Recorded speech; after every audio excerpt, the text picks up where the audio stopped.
नमस्कार, स्वागत है आपका हमारे यूट्यूब चैनल में। तो आज हम एक ऐसे पाक के बारे में बात करेंगे जो कि आंतर पाक है। आप देख सकते हैं कि हमारा जो कपास का ये पाक है ये लगभग 4 महीने का हो चुका है। हमने मई एंडिंग जून में इसको बोया था कपास की फसल को, तो लगभग 3 से 4 महीने के ये कपास हो चुका है। इसमें फ्लावरिंग भी होना स्टार्ट हो चुका है और एकदम इसकी ग्रोथ भी अच्छी है। तो अभी अगस्त का महीना चल रहा है, तो अरंडी की फसल की बुआई के लिए ये महीना सही समय रहता है। तो लगभग अब जब ये इसका पाक जो फसल है वो 4 महीने की हो चुकी है, तो इसी के जो पाठे हैं, इसी की जो हमने ड्रिप की लाइनें भी बिछा कर रखी हैं, तो इसके कारण जब हम इसमें अरंडी के बीज बोएंगे तो जुताई का या फिर जो दूसरा सब खर्च रहता है वो भी नहीं लगेगा। और ये जब कपास की फसल अभी 3 से 4 महीना और चलेगी, तो इसके दरमियान ही हम जो ये अरंडी के बीज बो रहे हैं वो धीरे धीरे बड़े हो जाएंगे। और क्योंकि अरंडी की जो फसल रहती है वो 7 से 8 महीने की रहती है, तो जब कपास की फसल हम ले लेंगे, इसके बाद ये कपास की फसल ख़त्म हो जाने के बाद भी अरंडी की फसल इन्हीं पाठों में, इन्हीं सब ड्रिप की लाइनें, ये सब रहेगा। और इसी के साथ साथ जो अरंडी की फसल है वो भी बड़ी हो जाएगी। तो कम खर्च में एक ही साथ हम 2-2 फसल ले सकते हैं इसी ज़मीन पर।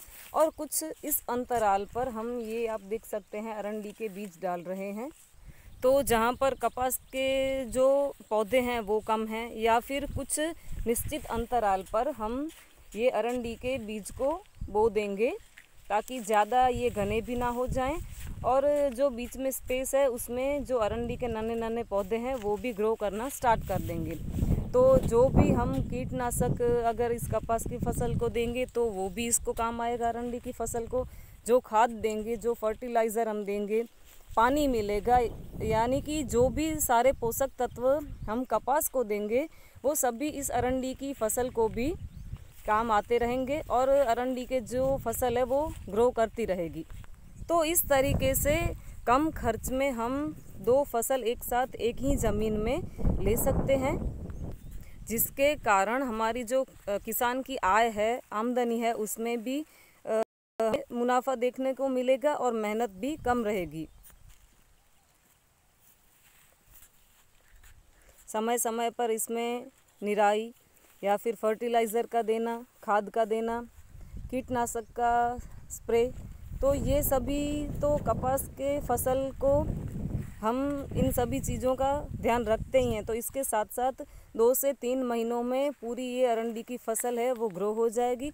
और जैसे जैसे ठंडी की ऋतु शुरू होगी वैसे वैसे ये जो अरंडी की फसल है वो एकदम से तेज़ी से ग्रो करना स्टार्ट कर देगी। और जैसे जैसे ठंड बढ़ेगी वैसे वैसे जो ये अरंडी की फसल है वो दिन दोगुनी रात चौगुनी ग्रोथ करना स्टार्ट कर देगी। तो इसी तरह से कम खर्च में और कम ज़मीन के इस्तेमाल से ही हम 2 फसल एक साथ ले सकते हैं, क्योंकि नवंबर दिसंबर तक लगभग कपास की जो फसल है वो मोस्टली ख़त्म होने को आती है। तो इसके बाद हम इसी ज़मीन में कम मेहनत में अरंडी की फसल ले सकते हैं। बस इसमें एक ही बात का ध्यान रखना रहता है, ये जो बीजों का हम जब इसमें बुआई करेंगे तो इसमें थोड़ा सा स्पेस रखना रहेगा, क्योंकि आप देख सकते हैं कपास के भी पौधे बीच में हैं और कुछ इस अंतराल पर हम अरंडी के बीजों को बो देंगे ताकि वो भी कपास के साथ साथ ग्रो करना स्टार्ट कर दें। तो आज की ये जानकारी आपको कैसी लगी? अगर अच्छी लगी तो प्लीज़ हमें कमेंट करके बताएं, लाइक करें, शेयर करें और ज़्यादा से ज़्यादा सब्सक्राइब करें, ताकि हमारा जो कृषि परिवार है वो भी बढ़ता रहे और ऐसे ही वीडियोस लेकर हम आपके लिए आते रहे। धन्यवाद।